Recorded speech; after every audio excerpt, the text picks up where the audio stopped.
Welcome to The Art of Being Happy, Buddha's Guide to Modern Living from Jethavanarama Buddhist Monastery, Sri Lanka.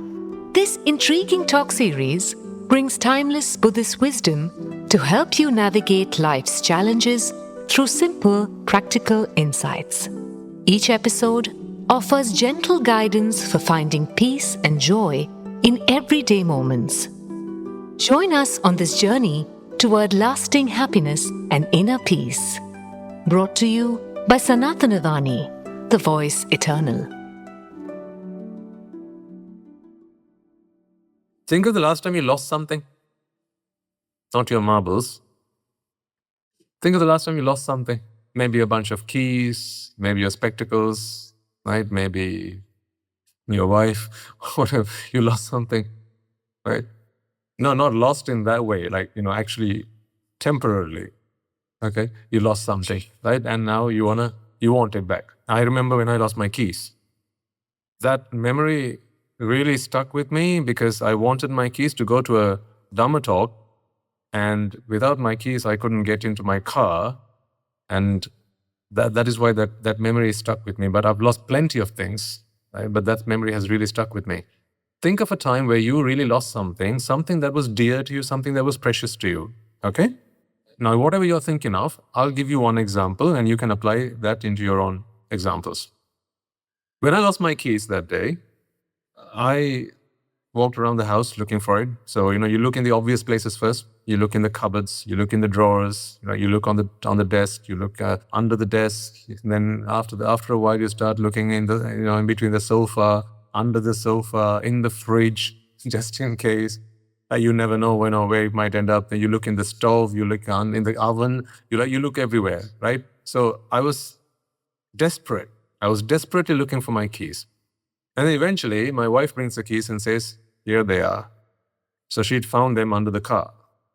How did they get under the car? Because I'd left the keys under the car to pick up the shopping. We'd just come back from shopping, and then that's where I had left the keys. So anyhow, she brings the keys after several hours of me looking for them.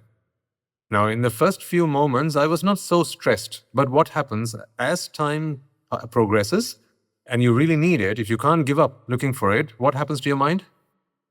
You get more and more vexatious, right? You get really stressed out. Just imagine if you lost your child for a second. Actually, I don't mean dead. I mean like actually lost, right? So maybe you're out doing some shopping and the child runs away in the supermarket, right? He just lets go of your hand and he runs away. Now, as a mother, how would you feel about that situation? I mean, you'd be walking around like a headless chicken, wouldn't you? Where's my child? Where's my child? Knocking from door to door, screaming out loud if you must. And you'd be really desperate looking for your child.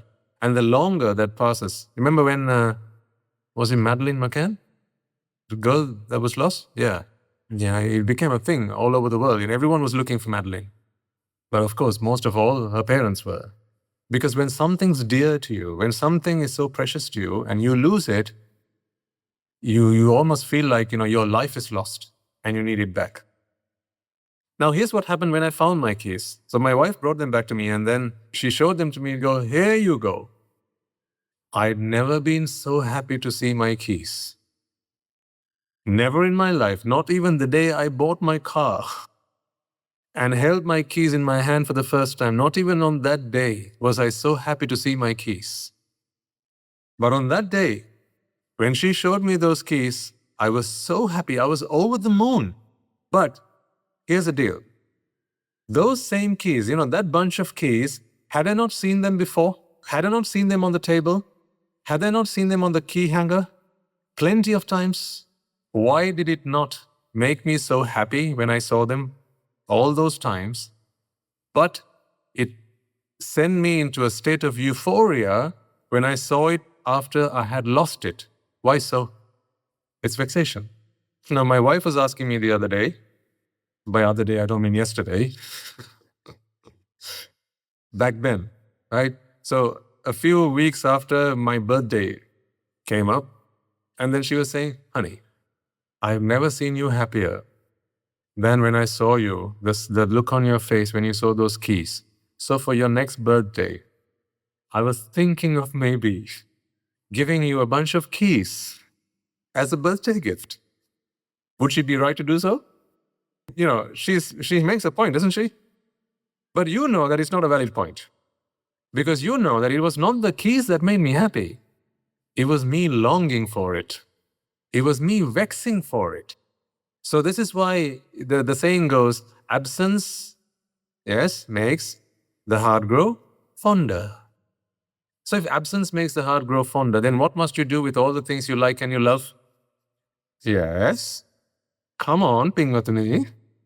Because if absence makes the heart grow fonder, then, no, of course, come and live with me for a few weeks.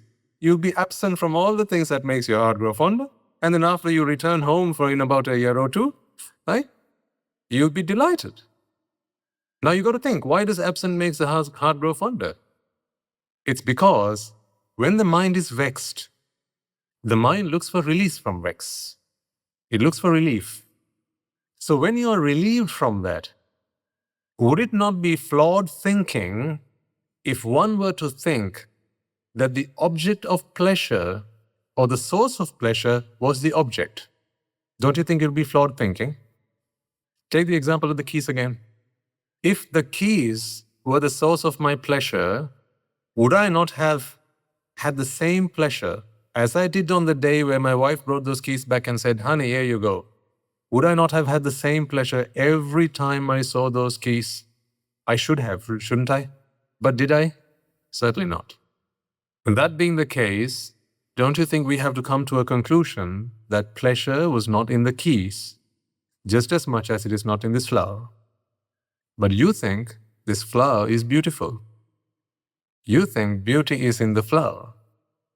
I tell you, beauty is not in the flower. But how then does beauty happen? How then do you see beauty? Here's how. The same phenomenon is the same principle. That very principle of how I was able to relieve myself from vexation when I saw those keys that were returned to me, you look at this flower and you see beauty. This is why, folks, keep staring at this all day long. And what's going to happen? Yes, the flower is going to wither away, but not just that. Let's say we made it out of plastic, and I asked you to look at it all day long. After a while, you're going to say, haven't you got anything else? It's not so pretty now. It's not so beautiful now. Because you get accustomed to it.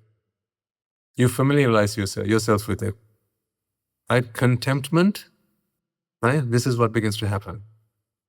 As you associate with something more and more and more, it breeds contempt. Familiarity, that's the saying. Familiarity breeds contempt. So as you become familiar with something, you no longer have those positive feelings about it. You no longer experience pleasure from it. What you begin to experience is contempt for it. It becomes tasteless. Have you never wondered why the same thing when you keep eating, you lose the deliciousness of it? See, here's the science behind it. Here's the mental science behind it. The first bite you take is what? Ambrosia. Second bite, less so. Third bite, less so. I remember when I was a young lad, going to university, right? We used to save up and go to a buffet, Chinese buffets, Indian buffets, when we were there, that's what we used to do, eat. But I remember what we used to do was, friends and I, we would, if we knew that we had a buffet, we were planning to go out and eat, this evening, we would skip lunch altogether, cup of tea and a sandwich for breakfast, that would do. Skip lunch, skip evening meals, whatever. And because we would, when you go to a buffet, you have to eat, right? You have to eat as much as you can. And one, to get your money's worth, right? Because, I used to do my job, odd jobs, saving up, right? You do all sorts.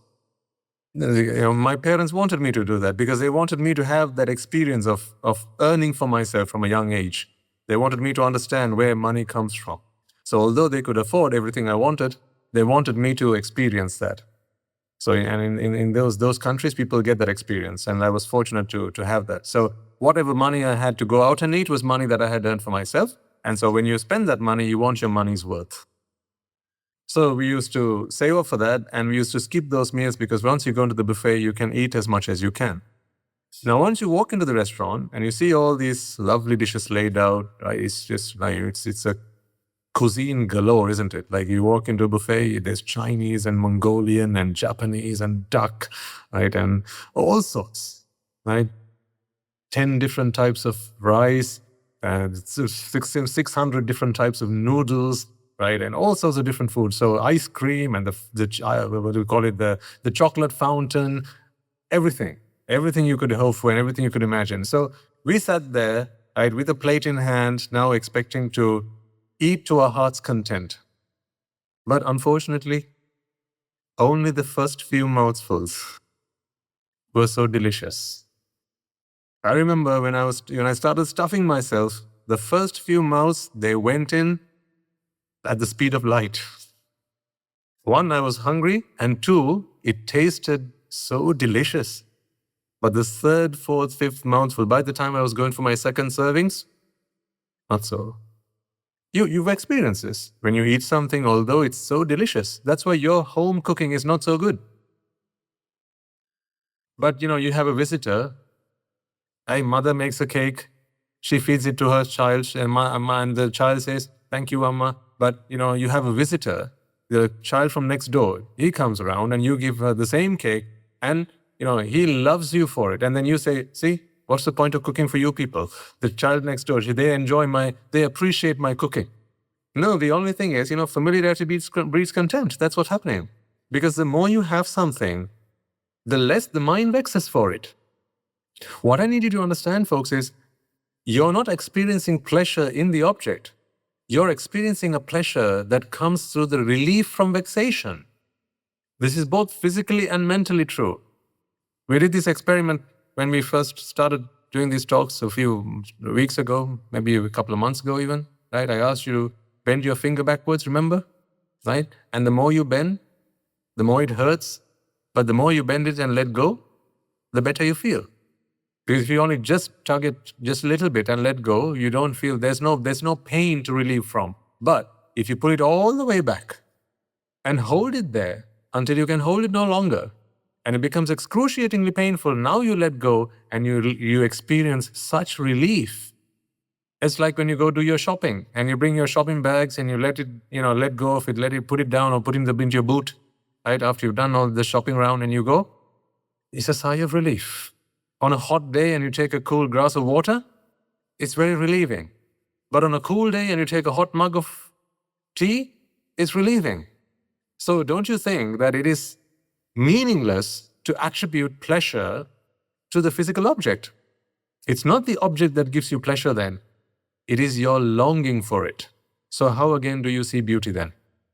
Your longing for this is what makes this beautiful in your mind. That is why, in relationships, right? When we speak to, when people come up to us and ask for relationship advice, they do that as well. And out of compassion, we teach them the Dhamma. That's what we do actually. We teach them the Dhamma. We explain this concept to them. We explain to them, Mahatya, after a while, your wife is not going to look so beautiful to you. We give them this is a prophecy. We tell them what's coming. It's better to, better to be prepared for it, right? And we tell the lady as well, Nona, after a while, Mahatya is not going to look so handsome. Prepare yourself for it. How do you prepare for it? We then advise them, don't fall in love for their appearance, because appearance you will not find it pleasurable for very long. Get to know them. Understand them. Get to know them as a human being.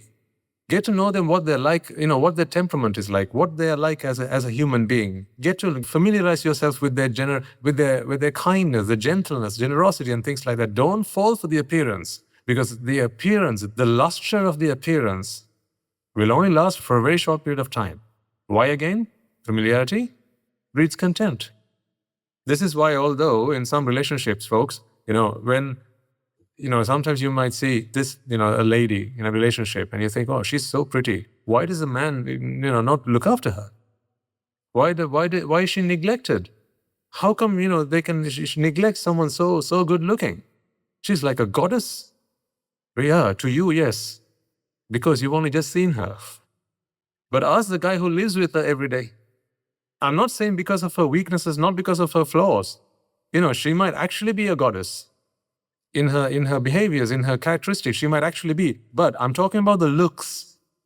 These looks are purely, the way a face is constructed is the way the face is constructed. God never put beauty into anything. There's no beauty in any of this. The skin is taut, yes. The nose is in the right position, yes. The eyes are perfectly symmetrical, yes. The lips are symmetrical, they're plump, yes. All of these things are physical attributes. But beauty? No. Is she fair? Yes. But not because she's of fair color, but there are fewer pigments. There's less melanin on the skin. Therefore, yes. It's characteristic, it's objective. But beauty, not objective. That's subjective. That's why I see this a lot of the time. When you try and explain this to people, and if they only took on this advice, people will be able to live a happier life together. Because what we see a lot these days, folks, is people fall for appearances first, and then they get to know the person. Sometimes they've already tied the knot, started living together, and it was all, on the face of appearance. But later on, they begin to learn and realize that, I can't live with this person, and then they split up. Because the appearance, this good-looking appearance, it only lasts for a very short period of time. I've seen people who would not let go of their partner's hand. They walk up and down the streets, walk along the beaches, right, go places, and all the while holding hands. But after a while, they start living together, and the sunglasses come on. And it's sunset. Why do you need sunglasses at that time? Because when you put the sunglasses on, you can't see where else he's looking. That's why. I'm not saying always. I'm not saying, that is why they always put the sunglasses on. But what I'm saying is, sunglasses do come on. So that you can hold the hand, but look at what other options might be available. That's why we say don't fall for appearance. I think this is what young people should be taught before they're allowed to get married. Don't fall for the looks. It's not the looks that you should be going for. Understand who they are as a person. Do they have the characteristics? Do they have the qualities that you can live with? Are they virtuous? Do they conduct themselves in a good manner? Like whatever it is you need to be able to live comfortably. Can she cook? Can he do a job? Right? These are the things you need to look for. Looks, very superficial. They'll only last for a very short time. But in the world that we live in today, there is more value given to how a person looks than who they are deep down. Don't you agree? Everything is glamour. It's just the glamour on the outside. As long as the shell looks fine, even if it's empty on the inside, I'll take it home. It's a pitiful state, but that's what people have fallen into. Here's the explanation behind all this. When the mind goes into a state of vexation, the mind is just about arising right now. Okay? So we've shown the flower, and the mind is just about to arise in this point. Okay? But the chitta, or the mind, holds this opinion, this belief that beauty is in the flower. Okay? So it believes that the beauty is in the flower, and then it's longing for that beauty. It's longing for pleasure. Whilst it's longing for pleasure, the chitta arises. This is just like it's a spurge of energy, a surge of energy. This is what it is, a surge of energy. So the object is presented, optical nerve, brain, drops the Rupa on the mind base, or the mind faculty. Yeah? But it is ridden with ignorance. And what is ignorance again? That beauty is present in the object. With that expectation, the mind now begins to receive, register, recognize, respond, and perceive. With that expectation. Expectation of what? That beauty is in the object. So then here's what happens. With that expectation, the receiving process starts. So this is where the process is kicked off. Receiving happens. So the Rupa is received at the mind. With the expectation that beauty is in the flower. It has been longing for this Rupa, and the Rupa has just arrived. It's like when you wait for your delivery. The longer you wait, the more pleasurable it is. So as the mind has now been waiting for this Rupa, As it has just arrived, the mind goes from a state of vexation to a state of relief. It is that relief you now begin to experience as beauty. You call it beauty because it is an object that has come through the eye. If it is an object that came through the tongue, you would not call it beauty, you just call it tasty. Let's just say, instead of plugging this wire, this nerve that goes from the eye to the brain, instead of plugging it to the optic center, let's imagine you plugged it to the taste center, which is apparently somewhere around here in the brain. Then, when a flower is put forward or presented to your eye, you'll probably go, that tastes nice. Because it is neither deliciousness nor beauty that you're experiencing. These are all creations of the mind. Why creations of the mind? The mind goes into vexation and it is relieved from vexation. Does this concept of vexation, is it beginning to make sense to you? I need you to understand this before we progress any further. That's why the best way to explain this to you and to get you to understand this is through these examples. That's why I am throwing you an innumerable examples so you can grasp this concept. That's why I say, on a hot day, a cool glass of water, or on a cold day, a hot mug of tea. If it is a cool glass of water that gives you happiness, why don't we drink it all the time? If it's a hot mug of tea that makes you happy, why don't we drink it all the time? Now, you see, it's a bit cold in here, right? A bit cold in here. Maybe a bit, perhaps some of you are feeling a bit chilly.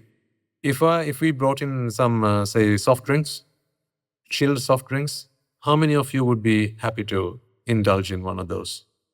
Probably none of you. But if we brought in maybe a warm glass of water, or maybe a hot cup of tea, right, now you'll be happy. But if it's a hot day, so then I have to ask the question, which one makes you happy? Is it the cool glass of water or the hot mug of tea? Which one makes you happy? Now you have to say, Swami Mahansa, neither of them makes me happy. It depends on the circumstance in which I am in. Do you agree with that?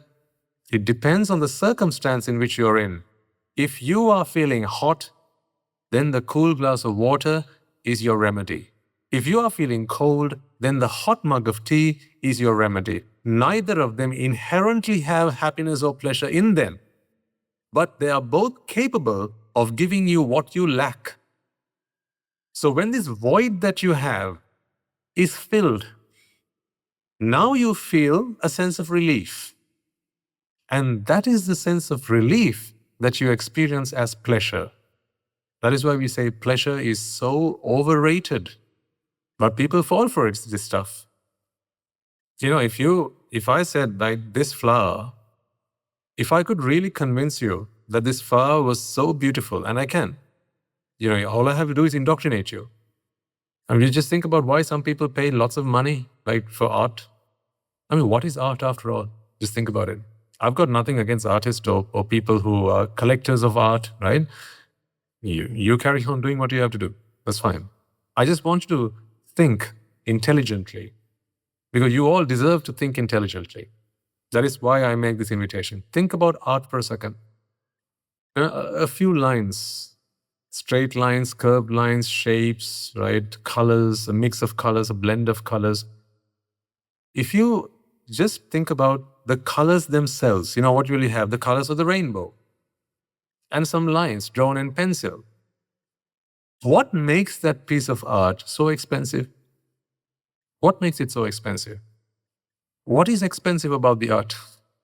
Is it the paint? Is it the canvas? Is it the frame? What is it? It's just paint. The same paint you can go and buy at a shop. You could buy the whole shop for the price you might pay for one piece of art. You could buy the whole shop. So why is art precious? And if there are any artists in the room, then please forgive me. But I need you to open your eyes and wake up from your dreams. Because you fall for it otherwise. This is the truth about the world.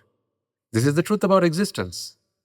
Because if you fall into this trap, then people get to call the shots. That you become slaves. So then people get to demand. I don't like it when people demand in front of you, because that is an insult to the Buddha. If the Buddha, if I'm a disciple of the Buddha, right? Let's just think about this for a second, folks. If I claim to be a disciple of the Buddha, And a woman could come up to me and then dare me and says, Swaminathan, sir, are you a disciple of the Buddha? I say, yes, madam, I'm a disciple of the Buddha. And she says, oh, really? Would you like to come over for lunch? If I'm so weak to fall for that, don't you think that is the biggest insult to the Buddha and to his teaching? You know, when the Buddha attained Buddhahood, Mara, having been defeated, sent his 3 daughters, Tanha, Rati, and Raga. Right? It is said that they are the epitome of beauty. There is nothing more beautiful than that. They came and they did their dances. They came and they did all sorts of things to indulge him, to try and lure him into a state of intoxication, sensual intoxication. But none of that worked. It was not because he was patiently trying to fight it all. Not so. Desire did not ignite within him. He had completely extinguished that. He could no longer be vexed. Because he could no longer be vexed, he did not see beauty. The Buddha does not see beauty. Thank you for joining us on The Art of Being Happy from Jethavanarama Buddhist Monastery. May today's wisdom bring you peace and joy in your daily life. We'd love to hear how these talks have touched your life. Share your experiences with us on +91 6361 803371. Until next time, may you find happiness in each present moment. Brought to you by Sanathana Vani, the voice eternal.